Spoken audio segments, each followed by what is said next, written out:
اللہ تعالیٰ نے اس دنیا میں ایک ایسا انسان بھیجا تھا جسے اسم اعظم کا علم عطا فرمایا تھا، مطلب وہ جو دعا کرتا فوراً قبول ہوتی تھی۔ اور پھر اس نے ایک ایسی حرکت کی کہ اللہ نے خود اس کو قرآن میں کتا قرار دیا ہے۔ یہ اس وقت کی بات ہے جب حضرت موسیٰ علیہ السلام کے زمانے میں بنی اسرائیل میں ایک بہت بڑا عالم اور عابد تھا جس کا نام بلعام بن باعورہ تھا۔ وہ دن رات عبادت کرتا اور لوگوں کو دین سکھاتا تھا۔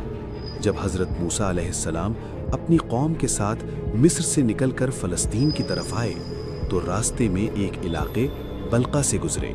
وہاں ایک ظالم بادشاہ حکومت کرتا تھا۔ بادشاہ نے جب سنا کہ موسیٰ کی قوم بہت طاقتور ہے اور سمندر بھی ان کے لیے پھٹ گیا تھا تو بادشاہ خوفزدہ ہو گیا اور بھاگا ہوا بلم کے پاس آیا۔ اس نے ڈھیروں سونا، چاندی، جائیدادیں اور تحفے بلم کے سامنے رکھے اور کہا، موسیٰ کی قوم کے خلاف بددعا کرو، اگر تم نے ایسا کیا تو یہ تمام دولت تمہاری ہو جائے گی۔ بلم نے رات کو اللہ سے رابطہ کیا۔ اللہ نے خواب میں صاف منع فرما دیا کہ موسیٰ میرا بندہ ہے، ان کے خلاف بددعا نہ کرنا۔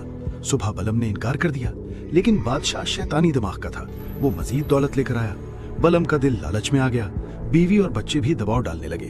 بلم نے دوبارہ کوشش کی، لیکن اس بار دل میں دولت کی محبت تھی تو اللہ نے آزمائش کے لیے اجازت دے دی۔ اگلے دن بلم اپنی گدھی یعنی کہ ڈونکی پر سوار ہو کر ایک پہاڑ کی چوٹی پر گیا جہاں سے بنی اسرائیل کا پورا کیمپ نظر آتا تھا۔ جب بلم نے اسم اعظم پڑھ کر بددعا شروع کی تو انتہائی عجیب بات ہوئی۔ اس کی زبان خود بخود پکار اٹھی، اے اللہ، موسیٰ اور ان کی قوم کو کامیابی عطا فرما، ان پر اپنی رحمت نازل فرما۔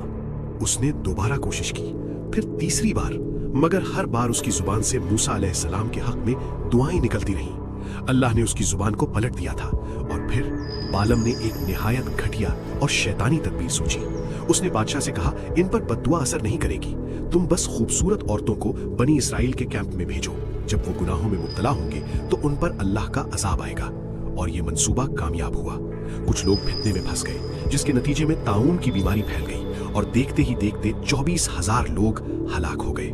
اس واقعے کے بعد اللہ تعالیٰ نے قرآن پاک میں سورہ اعراف میں بالم کو کتے کی خاصیت والا کہہ کر ذکر فرمایا ہے، جس کا مطلب یہ ہے کہ کتا ہر حالت میں اپنی زبان لٹکائے رکھتا ہے، بھوکا ہو یا پیٹ بھرا ہو، گرمی ہو یا سردی، ہر وقت اس کی زبان باہر نکلی رہتی ہے۔ بعض علماء کہتے ہیں کہ بالم کی زبان حقیقت میں لٹک گئی تھی، اللہ نے اسے اتنی شدید رسوائی دی کہ اس کی زبان منہ سے باہر نکل آئی اور وہ سینے تک لٹکنے لگی۔ وہ کتے کی طرح بدصورت نظر آنے لگا اور لوگ اس سے نفرت کرنے لگے تھے۔ یہ انجام تھا اس شخص کا جس نے دنیا کے چند سکوں کے لیے اپنا دین بیچ دیا تھا۔